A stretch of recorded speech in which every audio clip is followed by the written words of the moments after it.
Kelihatan ya? Sudah kelihatan layarnya? Sudah, Bu. Oke, bismillahirrahmanirrahim. Ya, ini pertemuan kedua untuk mata kuliah sintesis senyawa organik ya. Nah,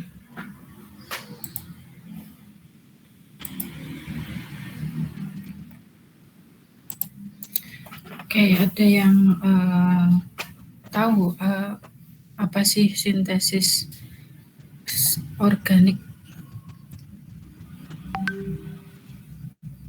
sebelumnya? Apa udah ada gambaran belum tentang sintesis senyawa organik?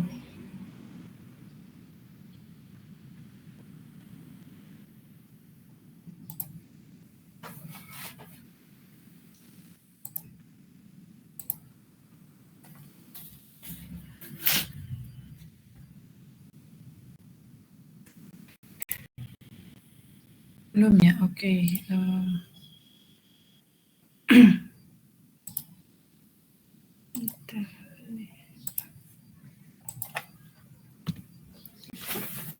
Ya, kita belajar sintesis organik ya.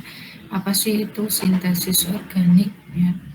Sintesis organik itu umumnya itu pembuatan senyawa organik ya, atau membuat senyawa organik tertentu dari bahan awal yang tersedia baik secara komersial maupun yang tersedia di alam ya, melalui beberapa prosedur multi step atau multi tahap. Nah, sintesis ini atau kita kalian kan dapat sintesis, ada sintesis anorganik, ada sintesis senyawa organik ya, ada dua. Nah, kalau ini khusus sintesis senyawa organik. Nah, sintesis senyawa organik itu biasanya digunakan secara luas dalam industri. Contohnya dalam industri farmasi itu kan banyak kita ya paling familiar lah kalau kalian sakit kepala atau demam itu kan mengkonsumsi paracetamol ya. Nah, paracetamol itu merupakan senyawa organik. Nah, itu dulunya awalnya itu hasil dari isolasi. Nah, karena kebutuhannya semakin banyak kan, nggak mungkin kita melalui isolasi dari alam dieksploitasi terus, itu tidak mungkin. Makanya ada alternatif dengan membuat ya, caranya dengan sintesis. Jadi paracetamol yang dikonsumsi di obat itu juga bisa dari hasil sintesis ya, kayak aspirin juga awalnya isolasi terus disintesis. Nah, makanya sintesis itu sangat penting ya dalam dunia, terutama obat-obatan farmasi. Nah, sintesis juga digunakan dalam bidang agrokimia ya, agrokimia kayak bidang pertanian itu misal untuk membasmi hama, terus pupuk segala macam, itu juga beberapa banyak yang produknya itu hasil dari sintesis. Selanjutnya ada juga parfum ya, kalian kalau menggunakan parfum itu awalnya itu parfum itu juga hasil destilasi ya, hasil penggilingan dari bahan alam. Nah, semakin kesini karena yang memakai parfum itu mungkin banyak ya, misal seluruh orang di dunia terus memakai parfum, maka kan kebutuhannya semakin banyak ya, makanya nggak mungkin untuk mengeksploitasi hanya dari alam, makanya ada alternatif dengan disintesis ya. Zat pewarna juga, terus polimer ya, kayak baju yang kalian pakai itu kalau lihat di tagnya itu biasanya kalau baju-baju ada tagnya ya, tulisannya 100% cotton atau ada juga polyester. Nah, tulisannya polyester. Kalau 100% cotton itu kan berarti dari katun ya, dari kapas itu dari alam. Nah, kalau yang bukan katun asli atau bukan katun 100% itu ada campuran polimer ya, polyester. Nah, itu juga hasil dari sintesis. Nah, seperti kalian tahu, baju itu kebutuhan pokok ya dari manusia itu. Kita kan pasti butuh yang memakai baju, terus industri fashion segala macam juga semakin berkembang. Nah, itu makanya sintesis itu sangat penting ya perannya dalam kehidupan kita ya. Makanya kita mempelajari. Nah, ini yang berperan adalah orang-orang kimia ya. Biasanya orang lulusan kimia itu dia dibutuh perannya itu di awal ya, di awal dalam artian itu menemukan discovery ya, menemukan senyawa-senyawa, menemukan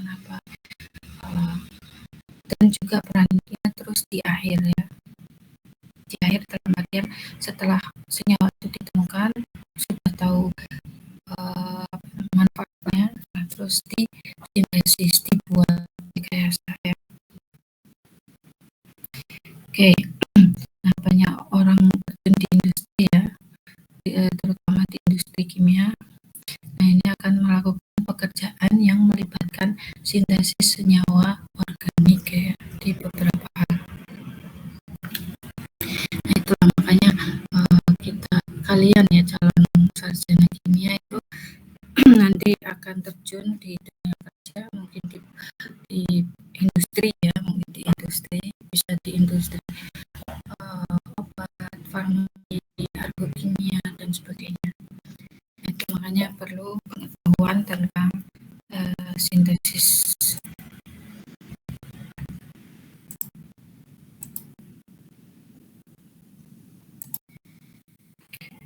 Oke, next.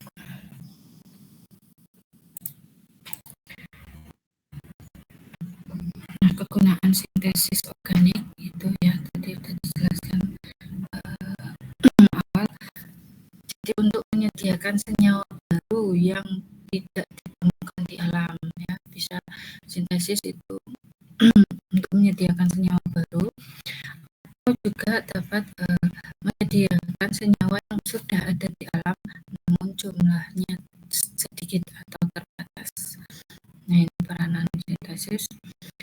Selanjutnya yang kedua itu untuk menyelesaikan berbagai masalah untuk pengembangan teori kimia organik ya, kayak mempelajari tentang reaksi ya.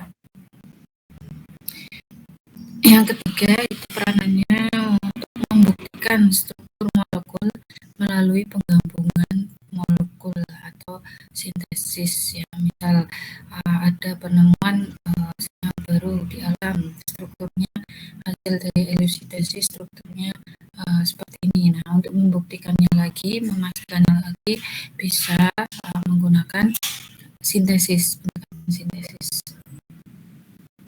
dengan cara menggabungkan molekul-molekul fragmen-fragmennya.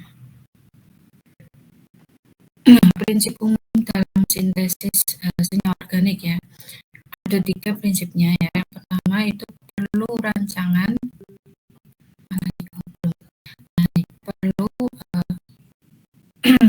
perlu dilakukan perlu merancang, kita harus merancang. Kalau kan sintesis itu membuat harus punya rancangan ya, harus merancang dulu apa sih yang ingin kita buat, terus bagaimana cara membuatnya, prosesnya seperti apa ya. Jadi perlu rancangan yang seksama dan realistis dalam artian reaksi yang misal merancang mau bikin misal analogi saja ya, misal mau membuat meja ya, itu secara realistis meja itu kalau kakinya dipasang cuma hanya 2 itu seperti apa, atau lebih seimbang atau gimana, itu realistis itu ya mungkin atau tidaknya ya. Kalau dalam sintesisnya organik intinya realistis itu reaksinya dapat berlangsung ya. Makanya pengetahuan makanya di mata kuliah mata kuliah prasyaratnya adalah mata kuliah prasyarat untuk sintesis senyawa organik.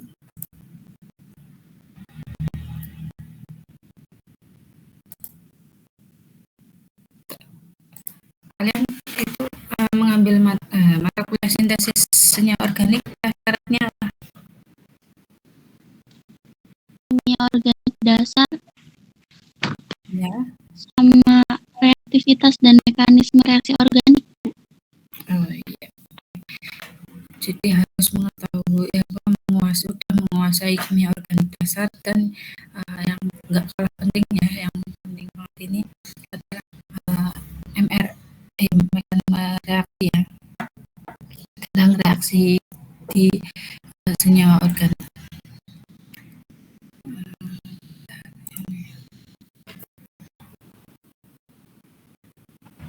Terima kasih Mbak Indah ya. Itu jadi realistis dalam artian reaksinya dapat berlangsung, makanya perlu pengetahuan tentang reaksi senyawa organik, begitu mekanismenya maupun kondisi-kondisi yang lainnya. Jadi tidak dapat untung-untungan, maksudnya asal gitu membuat aspirin terus merancang, tapi asal-asalan, nggak didasari dengan pengetahuan reaksi, apakah reaksinya bisa berlangsung atau tidak. Prinsip yang kedua itu perlu menggunakan reaksi organik yang ada ya. Jadi kita mau membuat sesuatu kan harus pasti ada bahannya ya, ada mau membuatnya dari apa gitu. Nah, ini istilahnya kalau misal membuat aspirin dari bahan dasarnya apa, terus reaksinya apa. Nah itu kalian makanya pengetahuan tentang reaksi organik juga penting, dan reaksi mana yang mudah didapat, terus lebih murah dan tidak berdampak lingkungan ya, mengganggu lingkungan. Yang ketiga, prinsip yang ketiga itu adalah dilakukan dengan seluruh pengetahuan, kecerdasan dan imajinasi yang ada, karena kita mau membuat sesuatu ya, jadi pengetahuannya harus banyak ya. Cerdas dalam artian strateginya itu alurnya lebih efektif, efisien ya. Dan pendekatan yang tepat ya, terus logis, imajinatif dan kreatif ya, bisa membuat sesuatu itu. Nah, itu prinsip umumnya. Nah, sekarang bagaimana mempelajari sintesis senyawa organik? Bagaimana sih kita kalau kita mau mempelajari sintesis?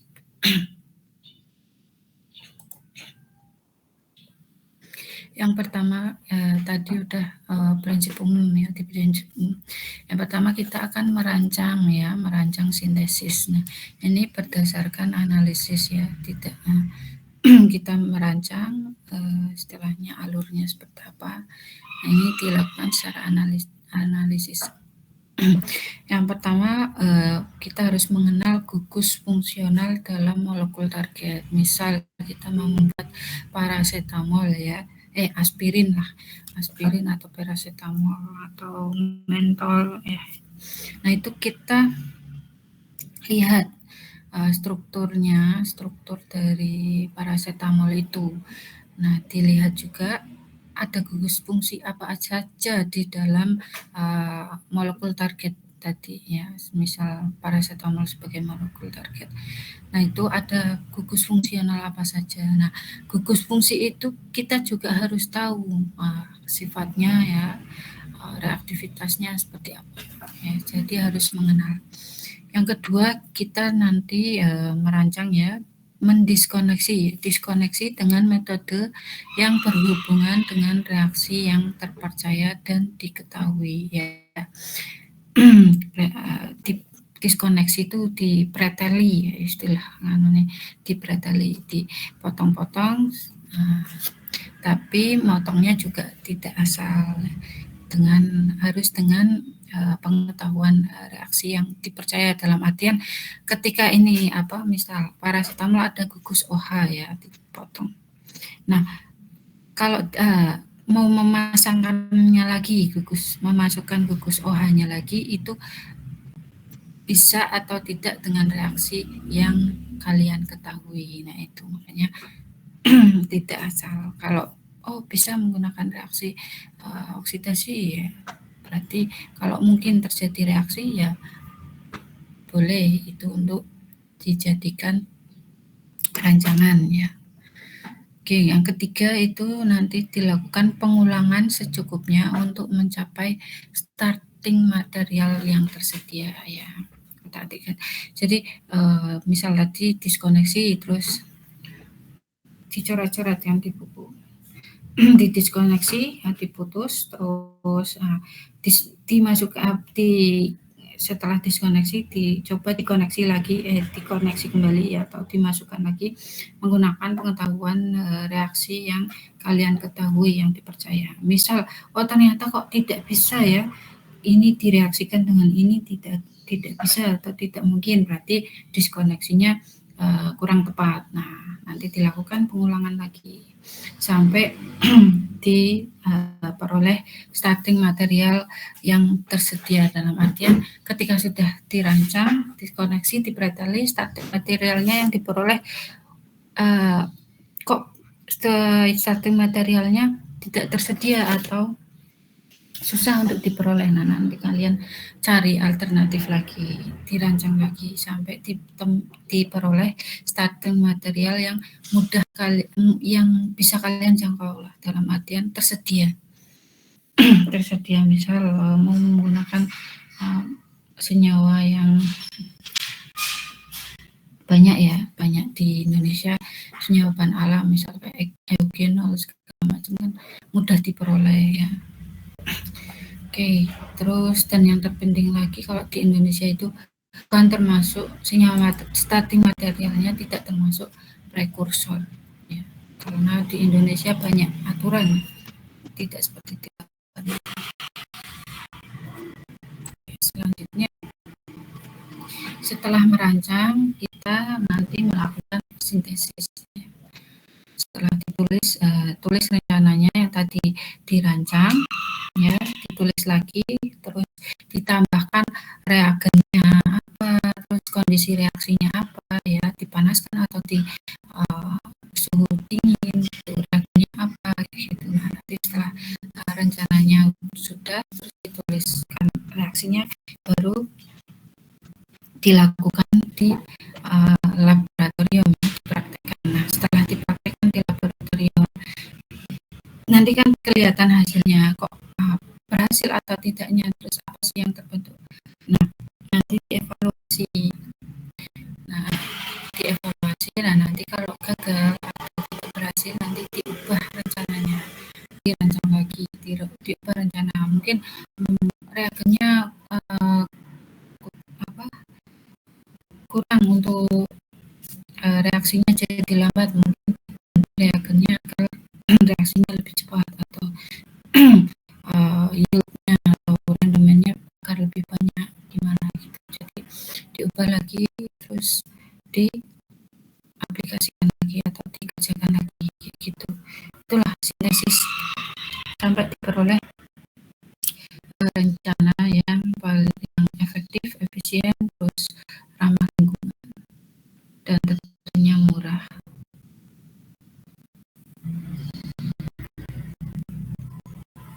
Nah, ini pengetahuan penting yang harus dikuasai dalam melakukan sintesis senyawa organik ya. Yang pertama sekali adalah mekanisme reaksi organik.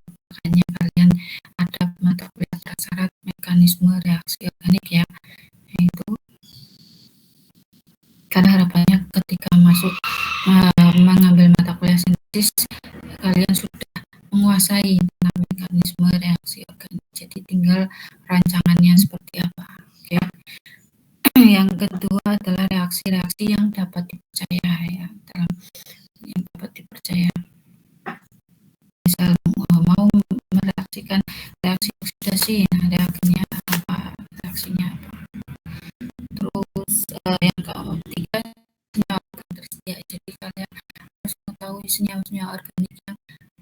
tersedia di alam mungkin, atau tersedia secara komersial juga bisa. Komersial murah terus banyak gitu ya. Jadi nggak susah-susah merancang. Nah, keempat itu adalah pengetahuan stereokimia ya.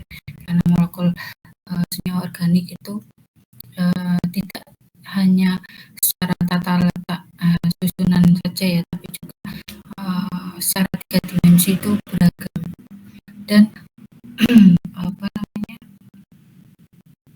berbeda arah saja ya. Misal kiri dan kanan, letaknya di kiri dan kanan itu berbeda reaktivitasnya ya, berbeda fungsinya. Oke. Selanjutnya, nah,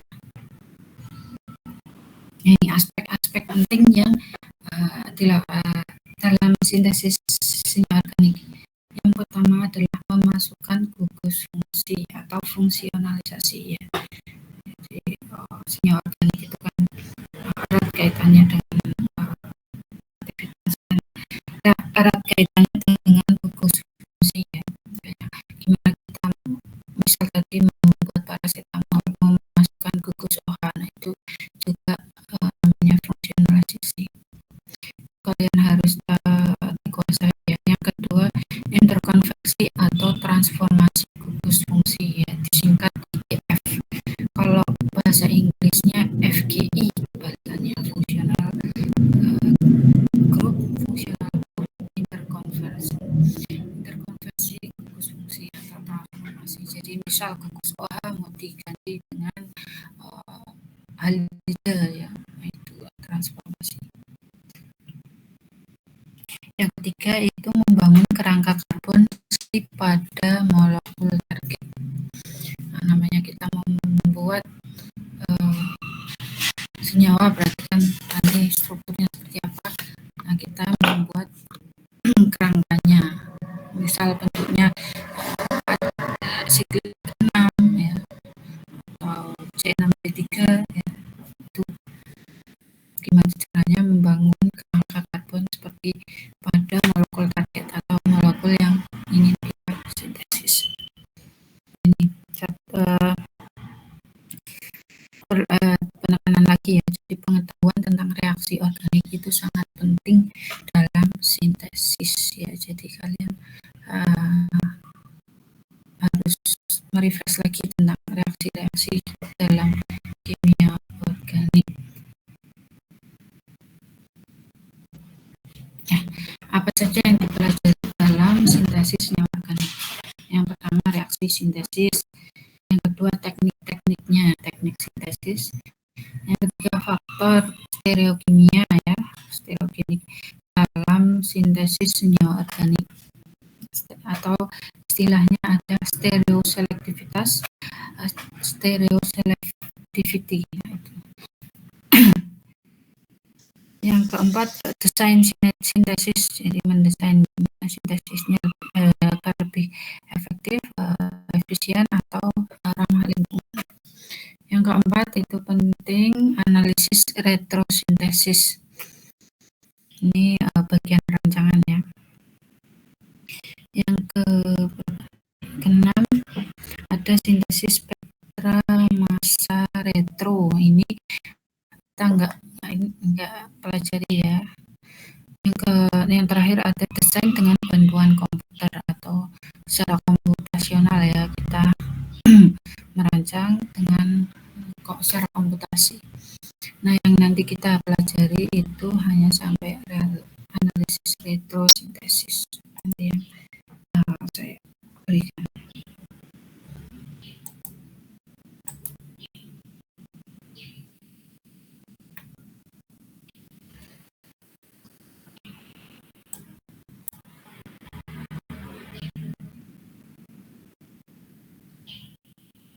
Sampai di sini ada yang mau ditanyakan?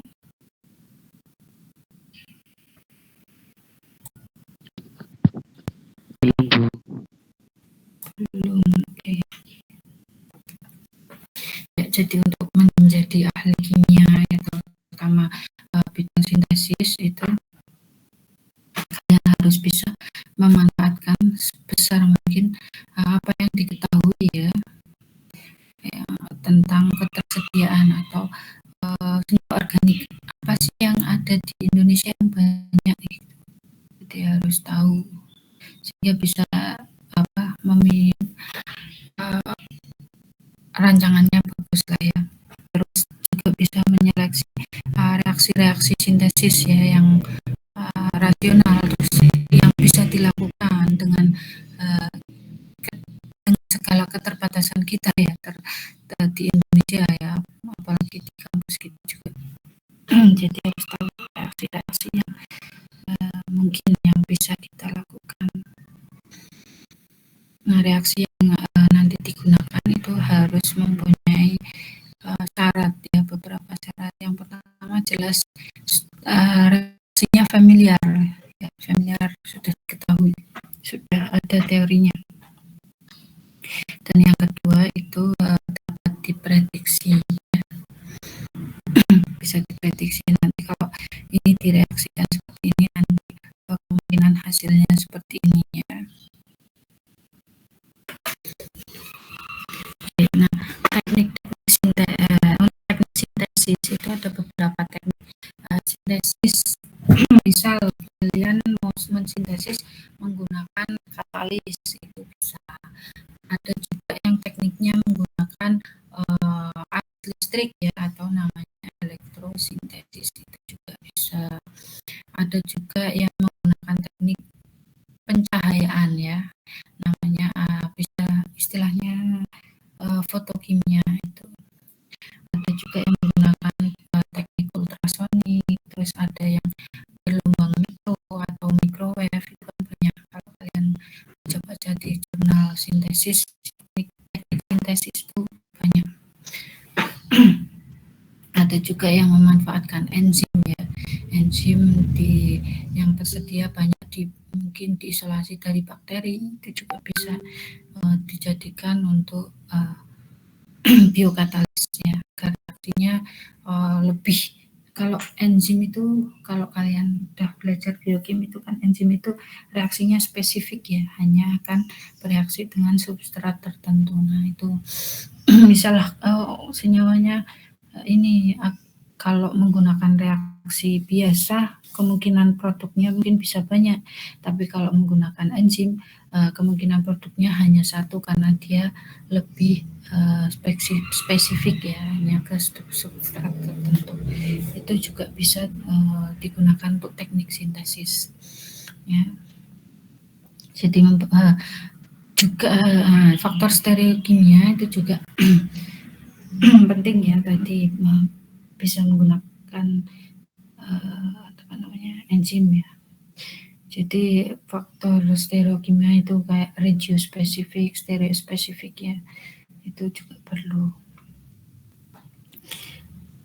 Karena kalau di dunia farmasi itu senyawa obat itu banyak sekali senyawa obat yang memiliki efektivitas tinggi ya, tapi banyaknya itu yang efektivitasnya tinggi itu mempunyai struktur yang spesifik secara 3 dimensi ya. Misal yang konfigurasinya R atau yang konfigurasinya S itu. Jadi spesifik yang hanya yang struktur tertentu.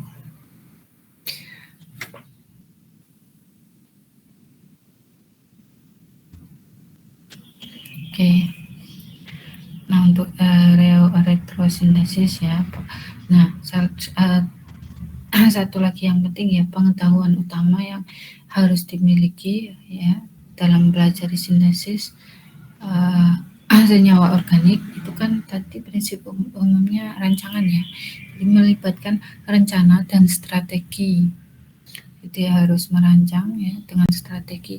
Nah, biasanya itu menyusun rencana dan strateginya itu dengan pendekatan metodologi analisis retrosintesis. Nah, itu paling banyak digunakannya dan paling efektif. Nah, kalau dalam analisis retrosintesis itu ada dua konsep. Yang pertama ada konsep sinton ya, sinton atau unit struktur dalam molekul atau pecahan-pecahannya ya setelah didiskoneksi. Yang kedua itu juga bisa konsep inversi polaritas ya, atau umpolung, merubah polaritas. Oke, itu yang kita pelajari dalam sintesis senyawa organik.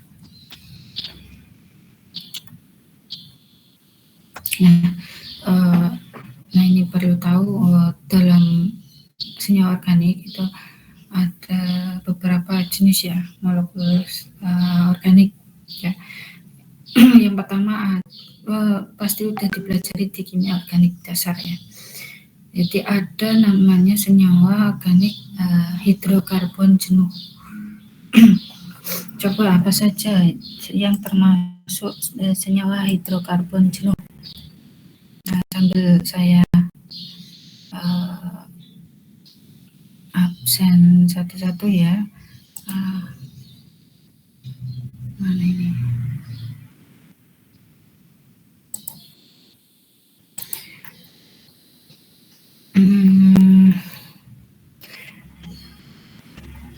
Mbak Tara.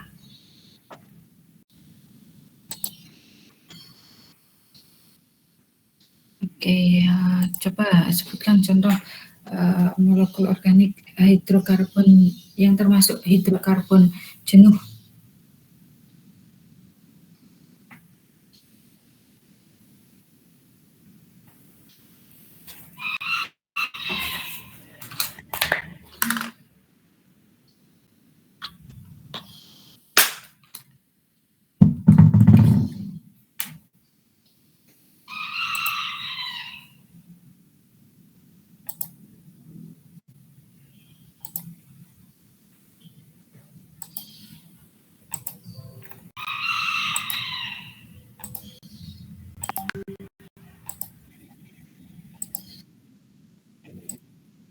Kenapa? Iya, butana. Terus apa lagi?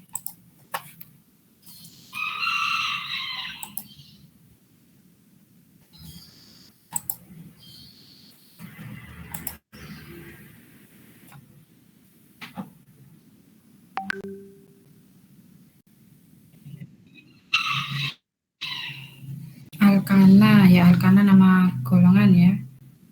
Contohnya apa aja? Tadi udah butana, terus? Iya, iya, ya kamu kan? Ya, jadi udah tahu ya, refresh lagi ya. Kimia organik dasar ya. Hidrokarbon jenuh ya, contohnya ada butana, pentana, dekana, dan semacamnya. Jenuh itu berarti dia ikatannya tunggal semua. Oke, selanjutnya ada namanya molekul organik hidrokarbon tak jenuh. Coba yang lain, biar lebih aktif ya. Saya acak nih. Mas Krisna. Hadir Ibu. Oke, Mas Krisna. Coba contoh hidrokarbon. Hidrokarbon tak jenuh itu biasanya terdapat pada yang memiliki satu atau lebih ikatan rangkap seperti etena, propena, butena, etuna, propuna, butuna. Seperti itu, Ibu. Iya, oke, bagus sekali. Terima kasih, Mas Krisna. Nah, selanjutnya ada senyawa monofungsional dengan sebuah heteroatom yang berikatan tunggal dengan atom C. Nah, ini coba paham nggak kata-katanya? Saya acak lagi. Eh, Mbak Audi, ada Mbak Audi?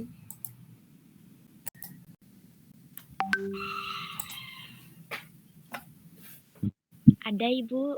Oke, Mbak Audi, coba contoh senyawa monofungsional yang mempunyai satu heteroatom.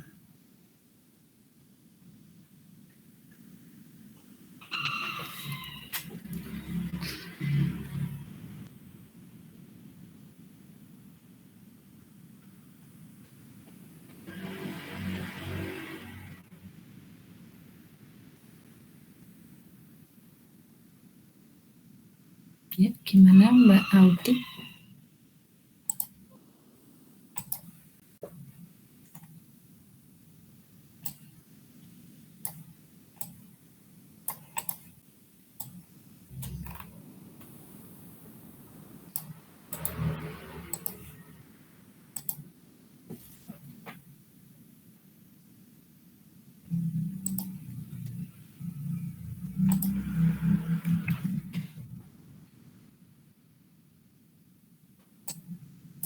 Alkil halida bukan, Bu?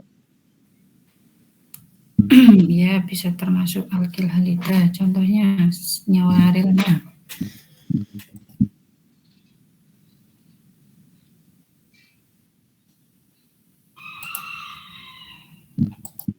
Karena alkil halida banyak ya, ada yang masuk ke kategori ini kan kategori yang ketiga ya, ada juga yang masuk ke kategori yang lain. Coba contohnya yang spesifik yang senyawa monofungsi dengan sebuah heteroatom berikatan tunggal dengan C.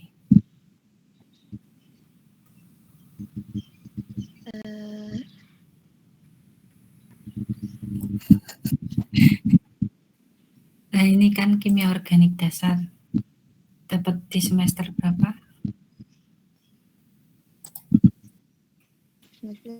Tiga, Bu. Semester 3 ya. Di tahun lalu ya.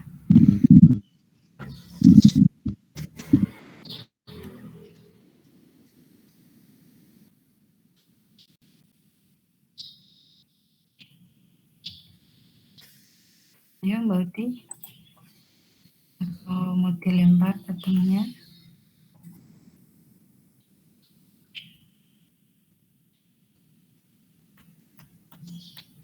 Ya, temannya ada yang bisa bantu? Saya, Bu. Siapa?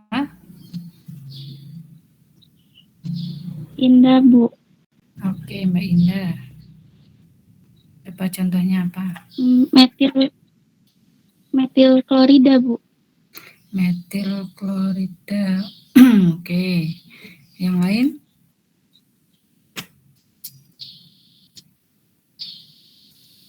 Bromobutana bukan, Bu? Bromobutana bisa. Oke, lain lagi. Propil bromida masuk nggak, Bu? Apa? Propil bromida. Etil bromida. Oke, coba yang selain halida. Ini kan disebutnya heteroatom. Heteroatom itu apa saja?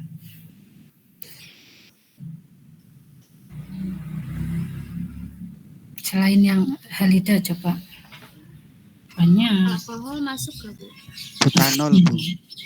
Etanol, oke. Selain lagi. Etil amina masuk nggak, Bu? Etil amina masuk, iya.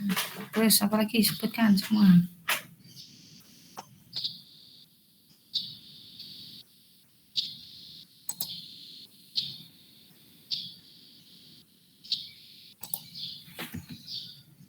Di etil ether, Bu. Di etil ether ya bisa. Oke. Selain ether, tadi halida udah, amina udah, terus ether udah. Asam karboksilat, Bu. Nah, asam karboksilat beda ya, karena di sini catatannya itu adalah berikatan tunggal dengan C. Asam karboksilat ada ikatan lengkapnya enggak? Ada, Bu. Ada, Bu. Berarti tidak termasuk ya. Coba yang lain lagi.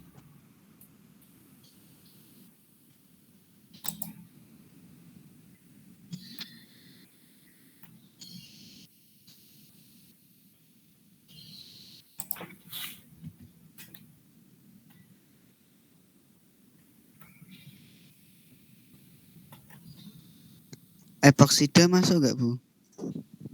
Iya, masuk. Epoksida juga termasuk. Oke.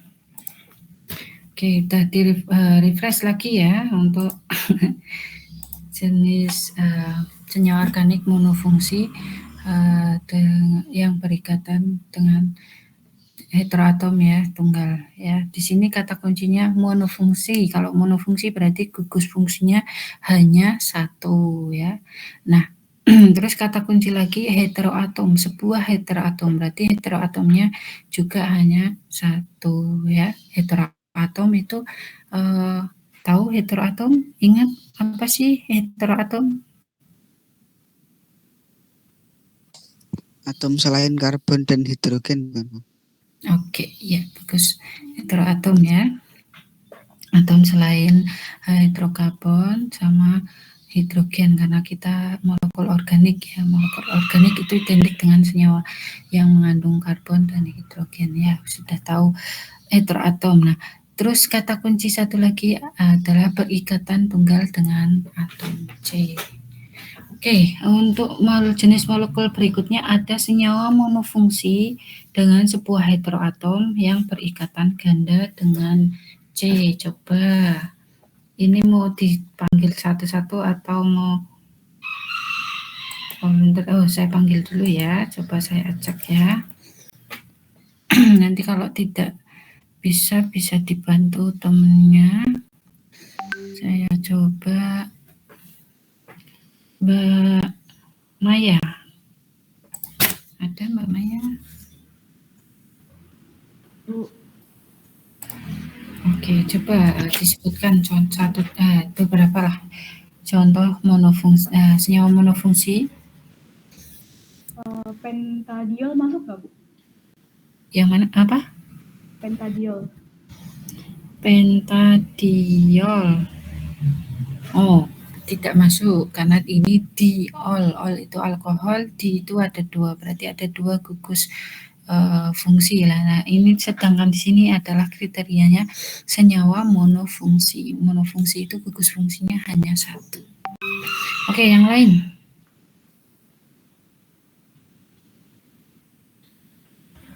Aldehida Bu. Aldehida. Oke, iya. Mbak Nisfa ya tadi. Iya Bu. Oke, Mbak Nisfa, aldehida ada gugus apa? Gugus aldehida itu berarti heteroatomnya apa? Oh ya, oh ikatan rangkap ya, ikatan rangkap. Oh ya, terus ada hidrogen. Oke, Mbak, terima kasih Mbak Nisfa. Bu, kalau aseton masuk Bu? Siapa Mbak Maya? Oke, iya, aseton juga termasuk karena dia mengikat atom O ya dengan double bond. Oke, yang lain ada yang mau menambahkan? Ester Bu. Ester. Kalau ester heteroatomnya ada berapa? Ada dua Bu. Oke, nah sedangkan di sini kriterianya adalah sebuah ya. Jadi nanti kalian kelompokkan lagi. Asam asetat Bu. Asam asetat ada berapa atom O? Satu. Asam asetat dua ya, ada dua gugus ya. Ada karbonil, CO double bond sama CO single bond ya. Jadi tidak termasuk. Oke, itu tadi contohnya untuk yang kriteria yang keempat ya, jenis yang keempat itu contohnya tadi golongan aseton, golongan ether, terus kok ether apa namanya aseton, aldehida ya. Terus Ya, yang lain ada. Berikutnya ada jenis senyawa dengan dua atau lebih gugus fungsi.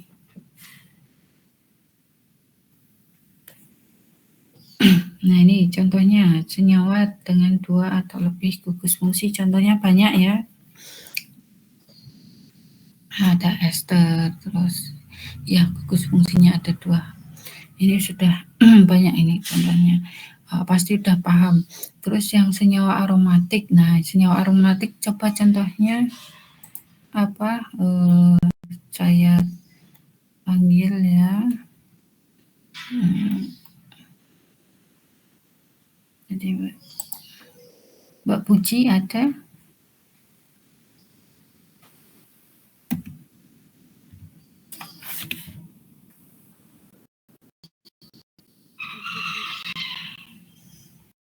Ya, apa contoh senyawa aromatik?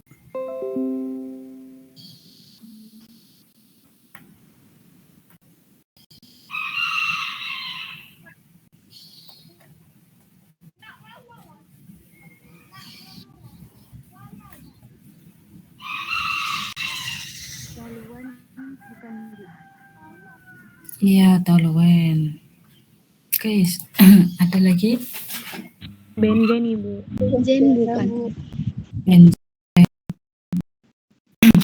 Terus apa lagi? Coba. Benzen toluen. Salena bukan. Salena ya. Bukan Bu. Renal ya. Berarti ciri-cirinya adalah dia mempunyai kayak ada gugus cincin benzennya ya. Itu termasuk senyawa aromatik. Ya, ada juga yang bukan cincin benzen masuk senyawa aromatik juga ada.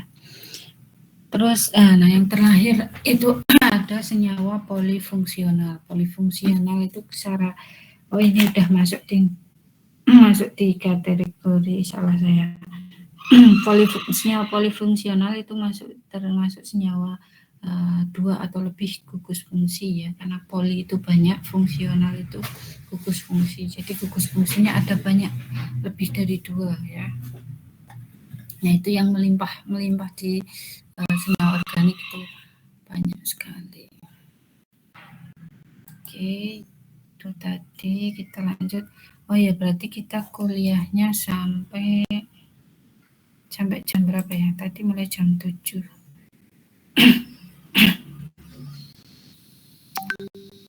Sampai 9.10 ya? 9.10 ya. Berarti masih banyak waktunya. Oke, kalau gitu saya lanjut ya. Berarti udah jenis-jenis molekul organik, kita refresh lagi ya. Nah, kita masuk ke senyawa yang paling melimpah di alam ya, di senyawa organik. Yaitu ada senyawa organik polifungsional ya. Definisinya adalah senyawa dengan dua atau lebih gugus fungsi. Nah, senyawa organik yang ditemukan di alam itu sebagian besar merupakan berupa senyawa polifungsional ya. Kalau kalian sudah mempelajari tentang senyawa bahan alam, sudah dapat mata kuliah senyawa organik bahan alam atau belum ya? Belum Bu. Oh belum, berarti Belum. belum ya, berarti semester depan mungkin. Ya, itu paling melimpah di alam itu adalah senyawa polifungsional.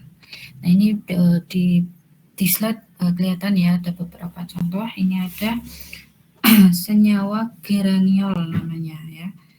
Geraniol itu diperoleh atau diisolasi itu ada di minyak mawar ya. Mawar kalian tahu mempunyai aroma yang khas kan ya, salah satu.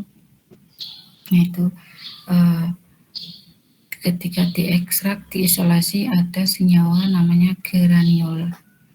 Nah ini strukturnya ya, ada isoprena, terus ada satu gugus alkohol ya. Nah di sini saya pengen tanya ya sekarang, acak lagi. Ini kalian lihat kan struktur senyawa geraniol ini ya. Nah, saya mau tanya, Ada berapa gugus fungsi di situ? Saya panggil lagi ya. Tadi yang belum. Tarisa keluar ya? Saya lupa lagi. Oke, Mbak Sarah. Ada Mbak Sarah?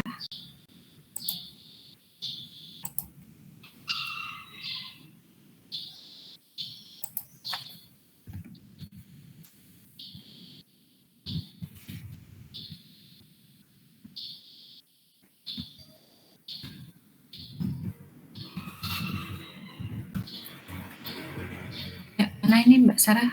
Nggak ada?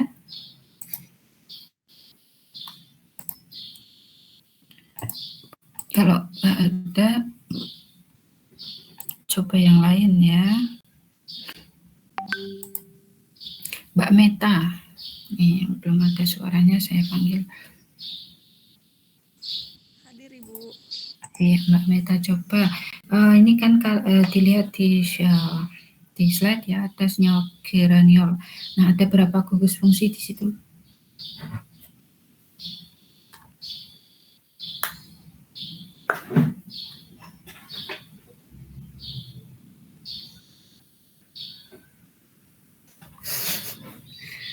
Ayo, kimia organik dasar ya.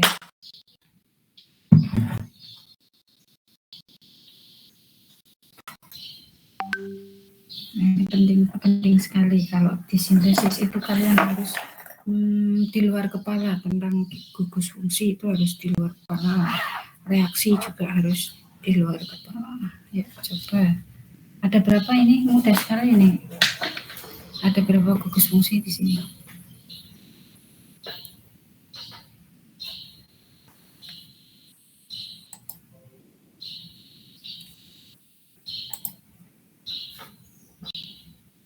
Dua bukan, Bu? Dua.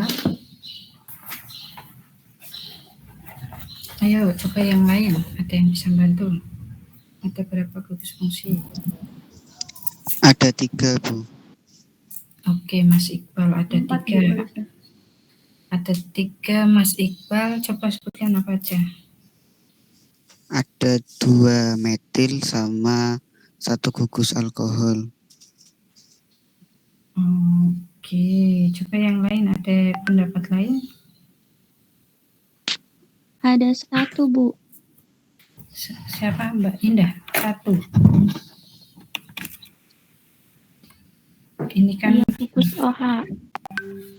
Oke, masih belum tepat ya, karena ini udah masuk senyawa organik polifungsional, berarti sudah ada lebih dari 2 gugus. Coba yang lain, ada yang bisa? Ada yang mau nambahin?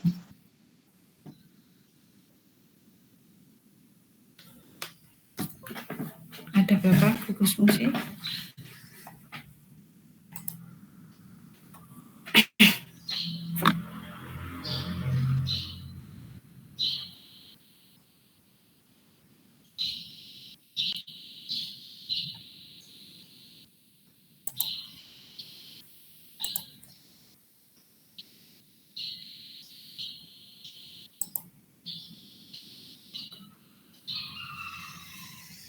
Ya, menyerah kok. Jadi Ada 4 bukan, Bu? ada berapa? Ada 4 bukan? Mbak Hervintari. Iya. Oke, kalau 4 coba apa saja? Itu gugus OH, kemudian yang C dengan C double bond, sama C dengan O. Gitu bukan, Bu? Oke, terima kasih Mbak Hervintari Kepi ya. Oke, masih belum tepat. Oke, sebenarnya apa sih definisi dari gugus fungsi? Ayo coba kimia organik dasar. Definisi gugus fungsi. Tadi saya lupa. Ini kan kita penting sekali ya, fungsional, karena nanti masuk ke strategi sintesis. Sebenarnya apa sih gugus fungsi itu? Substituen, Bu. Substituen. Yang lain coba. Belum apa jelas apa sih gugus fungsi itu? Coba pengertiannya.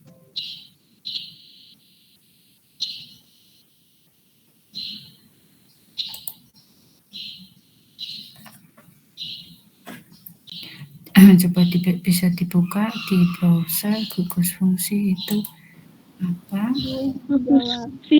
Atom atau kelompok atom dengan susunan tertentu yang menentukan struktur dan sifat suatu senyawa. Oke. Yang menentukan suatu sifat ya. Nah, sekarang kalau dilihat dari ini strukturnya, ini ada berapa gugus fungsi? Sisi aktifnya. Ada 5, Bu. Coba sebutkan. Ada amina, ada alkohol.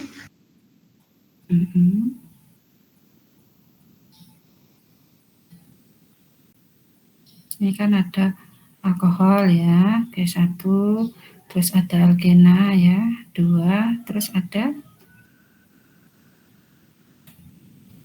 Alkil, Bu. alkil. Alkil termasuk gugus fungsi atau bukan?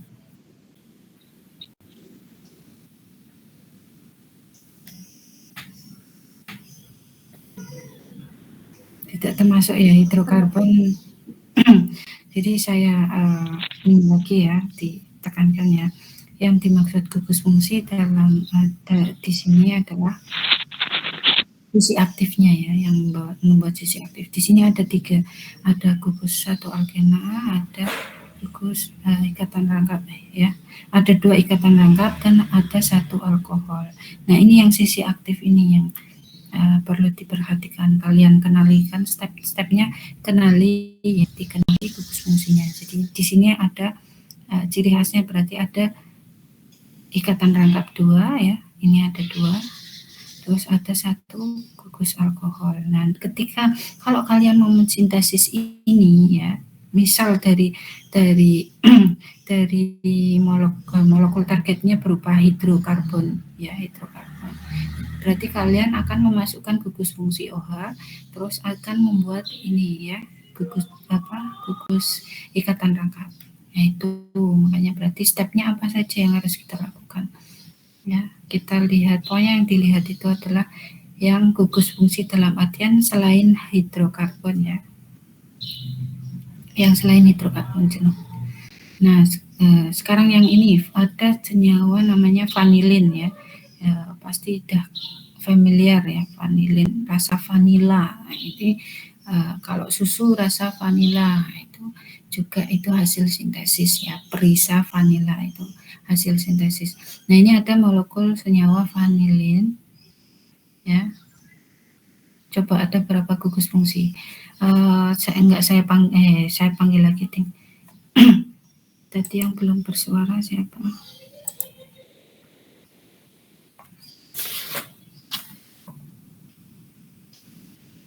Mbak Cikal, ada Mbak Cikal? Ada, Bu. Oke, Mbak Cikal coba ada berapa gugus fungsi di senyawa vanilin ini? 3 bukan sih, Bu? Berapa? 3? Oke, ada 3 ya. Ini ada ada ini gugus fungsi apa? Yang atas? Ester. Coba. Gugus fungsi aldehid bukan, Bu? Iya, Mbak Anissa. Ya, ini aldehid. Oke, yang lain ini gugus apa? Eter. Ester. Iya. Iya, Mbak Nasir. Eter ya, ini eter. Eter kalau dia di sini ya, kalau sebagai apa namanya, substituen ini namanya metoksi ya, karena metil eter jadi metoksi. Nah ini yang terakhir pasti udah familiar, ini ada gugus alkohol, jadi ada 3. Kalau dilihat lagi kerangkanya adalah kerangka aromatik ya, ini aromatik. Oke, nah ini ada lagi senyawa. Nah ini yang kalian konsumsi tiap hari kalau mau ngeteh ya, adalah gula pasir. Nah di sini juga ada lebih dari 2 gugus ya, ada berapa gugus OH ya, 1, 2, 3, 4. Nah, ada gugus 4, 5, 6 ya, ada 6. Terus ada gugus eternya juga ya. Nah, itu termasuk ya contoh-contoh senyawa organik polifungsional. Masih banyak lagi ya, mentol ya, kalian kalau minum atau mengkonsumsi makan permen ya, rasa mint. Nah, mint itu kan dari sensasi dari senyawa mentol. Nah, mentol itu juga senyawa organik. Nah, sekarang sudah kenal ya dengan senyawa polifungsional. Nah, sekarang kita masuk ke sintesis. Nah, sintesis organik. Ya, ini contohnya di sini ada, bisa dilihat ya strukturnya. Ini ada satu senyawa polifungsional ya. Nah, perlu kalian ketahui banyak molekul-molekul organik itu yang digunakan dalam industri ya. Itu senyawanya banyak yang berupa senyawa kompleks. Contohnya ini ada senyawa doxazosin ya, atau nama lainnya Cardura. Nah, ini adalah molekul senyawa yang diproduksi di industri farmasi ya. Ini untuk obat ya, untuk obat penyakit tekanan darah tinggi ya, atau hipertensi. Nah, ini obatnya senyawanya adalah doxazosin. Nah, ini termasuk senyawa kompleks ya, karena gugus fungsinya banyak nih, ada banyak sekali ya.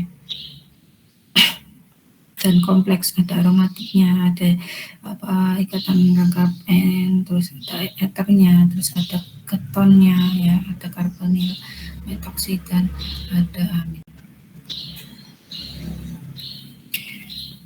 Nah, misal kita, farmasi ini kan, di industri farmasi kan memproduksi senyawa ini ya. Nah, memproduksinya itu dengan cara sintesis. Nah, gimana sih mereka bisa mensintesis senyawa ini ya? Dari mana mulai sintesisnya? Nah, caranya adalah dengan bekerja mundur atau retrosintesis mulai dari produk ya. Jadi dari senyawa target ini ya, yang mau kita buat ini, kita preteli ya. Misal di diskoneksi, kita sederhanakan lah istilahnya, molekulnya kita sederhanakan, dipotong-potong jadi fragmen-fragmen kecil yang nantinya jadi starting material yang mudah diperoleh, yang murah tentunya, karena industri itu kan orientednya profit ya, keuntungan. Jadi sebisa mungkin biaya produksinya itu kecil ya. Jadi pasti di sintesisnya itu dari bahan atau starting material yang melimpah dan murah ya, karena prosesnya nanti sintesis itu panjang.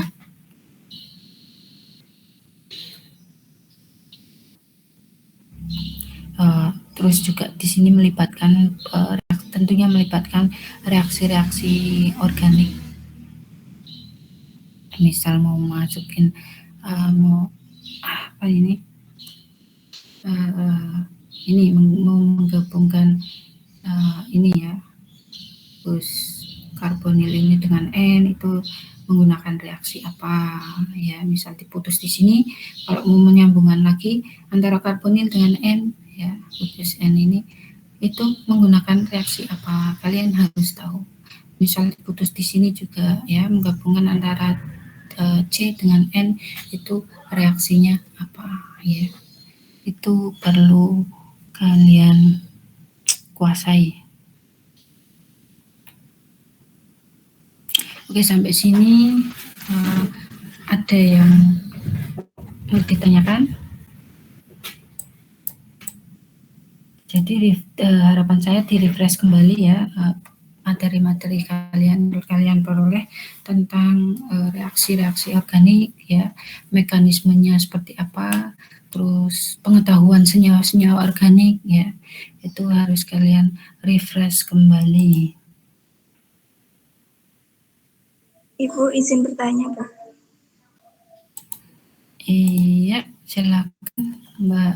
Siapa nih, Mbak Nasil? Iya, Bu. Izin bertanya, tadi kan pada analisis retrosintesis itu kegagalan apa yang mungkin terjadi, Ibu, pas melakukan sintesis itu? Iya. Pertanyaannya? Kemungkinan kegagalan dalam sintesis retrosintesis itu apa, Bu? Oh, oke, terima kasih. Jadi kegagalan ya, misal kegagalan dalam retrosintesis itu misal kita sudah merancang nih ya, putus di sini ya.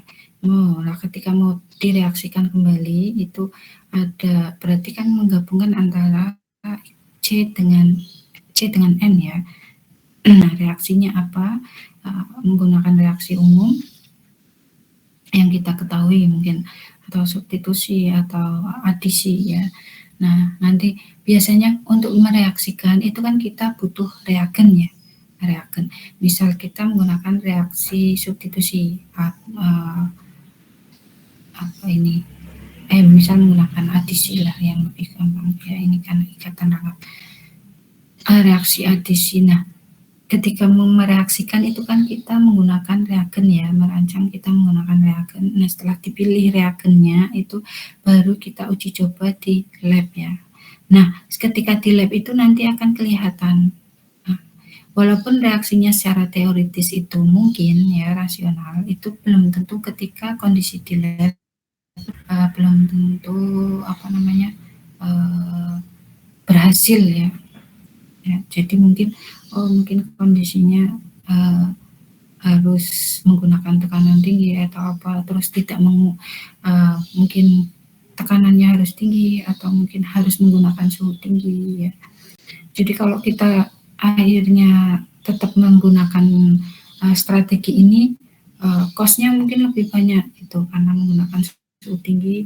Makanya kita ganti lagi rancangannya ya, bagaimana bisa lebih efektif atau lebih efisien ya, agar reaksinya terbentuk ya, kayak gitulah. Setelah kita merancang ya, menambahkan reagen, kondisi, terus kita uji coba di lab. Nah, nanti baru ketahuan berhasil atau tidaknya. Kalau tidak berhasil, nah nanti kita analisis retrosintesis lagi. Mungkin jangan diputus di sini, kita putus di sini aja gitu, lebih mudah. Oke, kita putus di sini, kita rancang lagi untuk reaksi pembentukan ikatan C dengan C gitu. Oke, gimana, bisa dipahami Mbak Nazil? Iya, Bu, terima kasih. Bu, berarti itu pengaruh dari luar juga sangat berpengaruh ya, Bu? Iya. Oke, iya. Jadi ketika kita mereaksikan sesuatu itu banyak faktor yang mempengaruhi. Bisa faktor lingkungan ya, kondisinya mungkin harus bebas air karena ini terlalu reaktif. Misal ada reaksi tertentu yang kondisinya harus bebas air. Nah, kalau harus bebas air, misal kita mereaksikan dengan yang kemarin praktikum itu anhidrat, asam asetat anhidrat ya, pokoknya anhidrat. Nah, itu seharusnya reaksinya itu bebas air, dalam artian itu harus benar-benar kering. Nah, sedangkan udara kita kan di Indonesia ya, di Indonesia itu kan iklimnya tropis ya, tidak seperti di negara-negara kayak yang 4 musim ya, di Korea segala macam. Nah, kalau di kita iklim tropis itu kelembaban udaranya itu lebih tinggi dibandingkan di Korea. Misal di Korea dia mereaksikan suatu reaksi yang bebas air ya, pas itu cuacanya masih yang masih apa namanya, yang musim salju. Nah, itu kan kelembaban udaranya kan rendah. Bisa saja reaksinya berhasil lah. Ya. Nah, ketika kita reaksikan di Indonesia ya dengan kondisi udaranya, kelembaban udaranya itu lebih tinggi dibandingkan di Korea. Sedangkan reaksinya harus bebas air ya.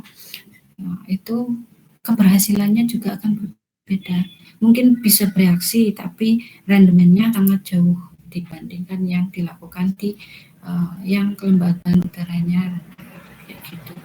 Itu banyak faktor. Makanya kadang kalau ilmuwan Indonesia itu menggunakan strategi yang diadopsi dari jurnal internasional ya, biasanya banyak yang kurang berhasil karena kondisi di Indonesia itu berbeda ya. Selain lingkungan juga kondisi bahan ya, ketersediaan bahan. Yaitu biasanya kalau harus bebas air ya dilakukan di tempat tertutup. Terus harus dikondisikan lah. Tekanannya berapa, suhunya berapa juga itu mempengaruhi reaksi. Ya, jelas Mbak Nancy? Iya Bu, terima kasih. Iya, sama. Ada lagi?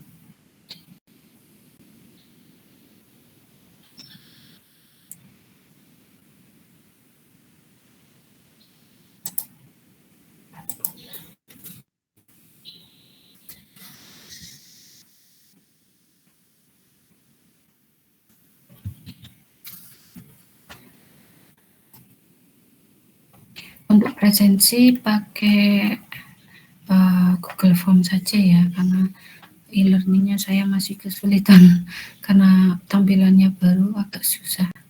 Sudah tak oprek tapi ya masih belum berhasil. Iya Bu. Bentar saya bikinkan untuk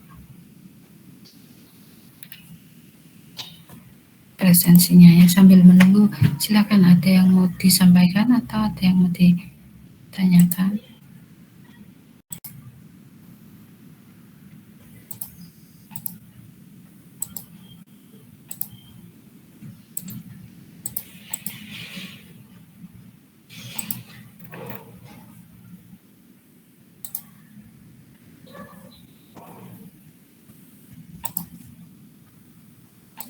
Oke, saya kirim link presensinya di chat ya, di chat. Silakan bisa sambil mengisi presensi ya.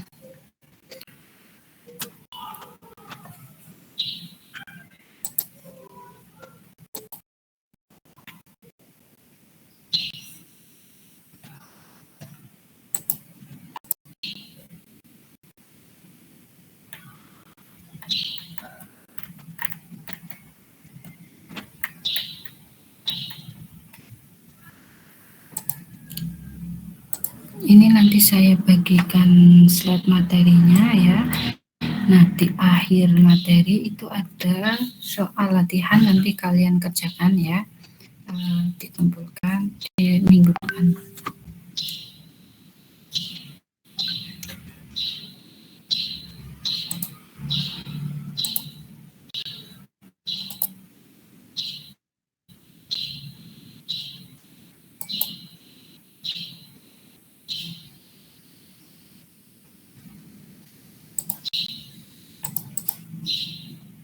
Ibu, maaf Bu, saya nggak bisa absen. Keluarnya presensi kuliah KD1 sudah ditutup, Bu. Nah, oh iya, oh maaf, Iya. maaf, berarti salah. Sebentar. Oh, kok KD1 ya? Padahal ini saya bikin.